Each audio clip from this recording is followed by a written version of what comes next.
Hello, everyone. Welcome to Anointed Lady TV, the home of news and politics. If it is your first time in this channel, you are highly welcome. Thank you so much for stopping by. And if you like what we do on this channel, hit on the subscribe button. Also put on the notification bell so you'll be notified by YouTube anytime we drop a new video. And if you are returning subscribers, thank you very much for always coming back to watch our videos. On this platform, we drop videos every day and we react to every video that come our way. And on this very video, I will be watching with you. And after watching, let's go to the comment section and drop our opinion constructively. Like our videos and also share our videos if possible. See you next time in my next video.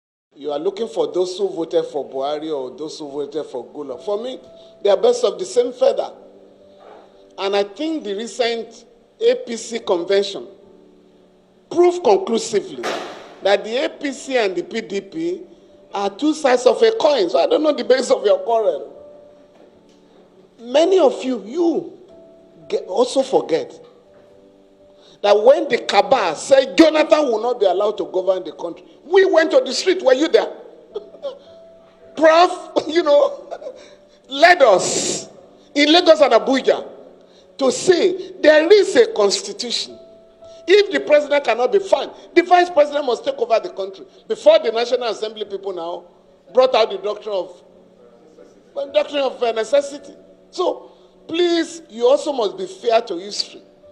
Between 2012 and now, I have taken part in 4 demonstrations. My son led the NSAS protest. They started like a joke, a few of them. And some of your people called me, talk to your son. He can't continue what you were doing. I said, well, if the country hasn't changed, it's an adult. That is his own business. So please, if you are quarreling with those who demonstrated against Jonathan, we have also demonstrated against Buhari. Buhari, Oyegun, Amechi and others demonstrated against Jonathan in November 2014 over insecurity.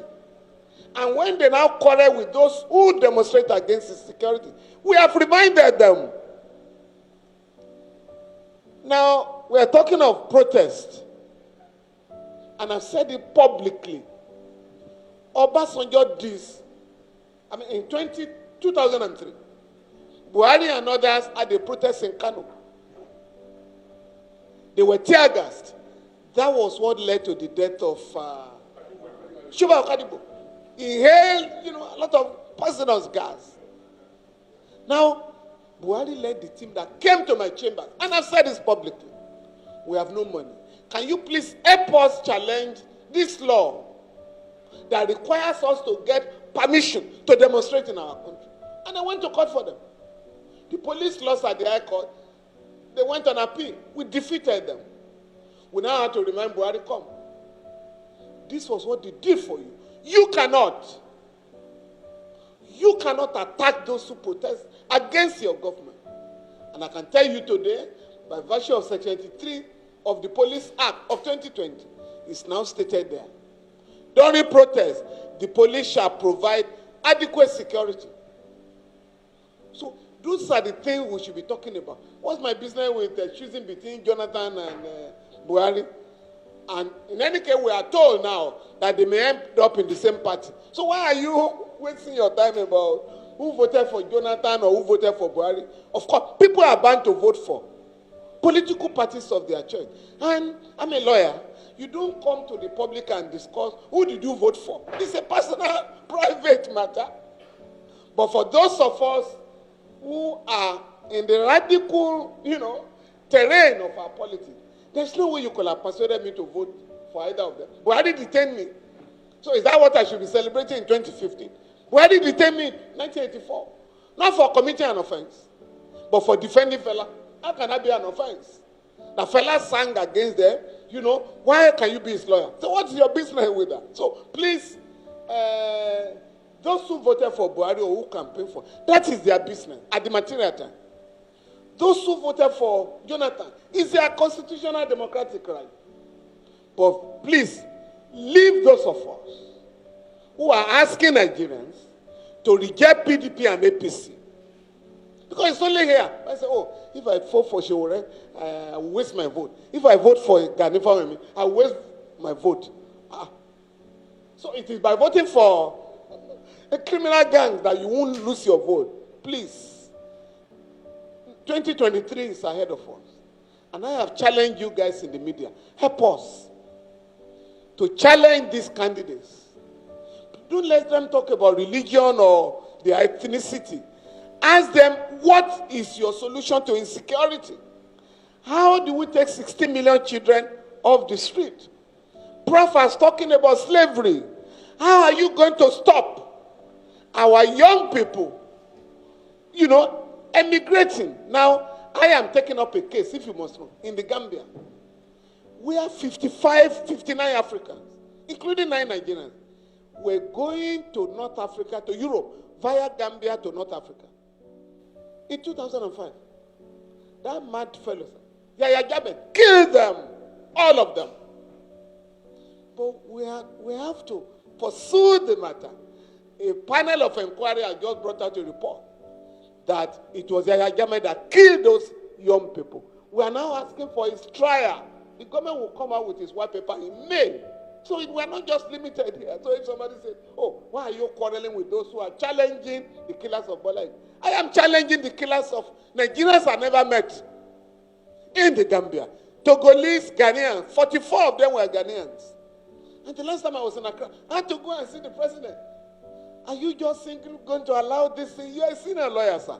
What do we do? He said, we are waiting for the white paper. So please, let us talk of issues as opposed to personalities who have no solutions to the problems confronting the country. If you must know, and this can be painful, for us to know how important this country is.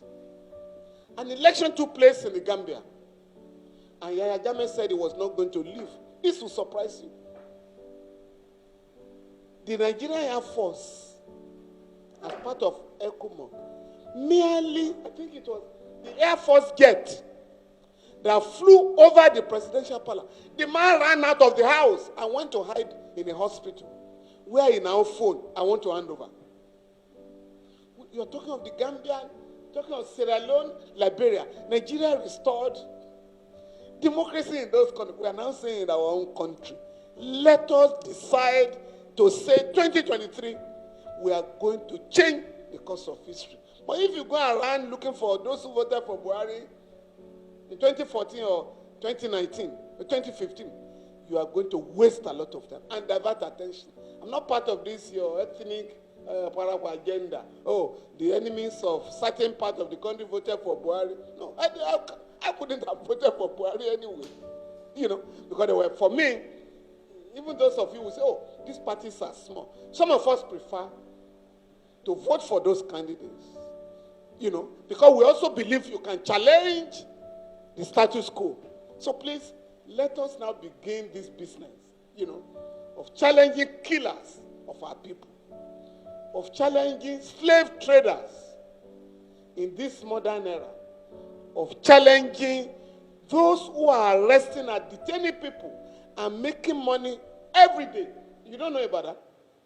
Every police station outside. Weekends, young people are arrested on the street. What do you do? On the street. And you are taken to either SSS, EFCC, and the rest of them. And I have said this publicly. You guys in the media have never joined me. There is no section of the law that allows the SSS to arrest anybody or detain anybody. Please, if you see an SSS official, ask them, please, what section of the law? It's an underground police unit, sir, branch E. I think it's branch E. E branch, they used to call it.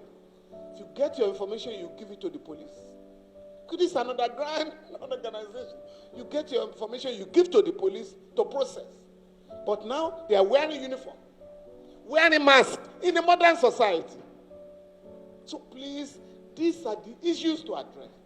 And each of the candidates must be made to respond to these questions. Thank you.